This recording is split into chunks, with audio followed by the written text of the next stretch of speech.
ভাই আসসালামু আলাইকুম। ভাই খানির মতো সালাম দেন। ও সরি সরি সরি।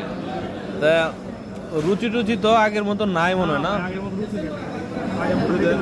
তাহলে কয়টা পরোটা খাইছেন ভাই? এটা লইয়া কয়টা পরোটা? ভাই এটা হলো 60 টাকা দিব না।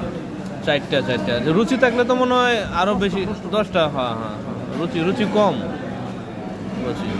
এখন আপনি আমারে বলতেছেন আমার বসদের আস্থাটা খাই নাই, খাই একটু আছে। না বস, ঠিক আছে। বস একটা আস্থা খাইছে, খাই আমার একটু আছে। আচ্ছা আমার মতো খাইবেন বেশি বেশি। হ্যাঁ, খাওয়া লই আপনি দুইটা উপদেশ দেন, আমাদের শুনতে চাই। কম খাবেন, কাজ করবেন বেশি। আমার খাওয়া নিয়ে কথা হয়েছে, হ্যাঁ যে অবস্থা খানির খাইতেছে, কোনো স্যাক্রিফাইস নাই। হ্যাঁ। খাইতেই হবে। তাই তো পান্তি দেয় যে অবস্থা, মানে গরু আর পাল হয়ে বসেছেন। স্যার খাওয়া লই গরু দুইটা বাড়ি কথা। গেলে মানে গরু পুরাটা নিয়ে বসবেন। স্যার, খানির কোনো স্যাক্রিফাইস নাই। দেখেন কি অবস্থা, সর্বনাশ করে দিবে। সর্বনাশ করে দিবে। হ্যাঁ ঠিক আছে, আস্তে আস্তে আস্তে আস্তে আস্তে, কন্ট্রোল কন্ট্রোল। হ্যাঁ খান, খান।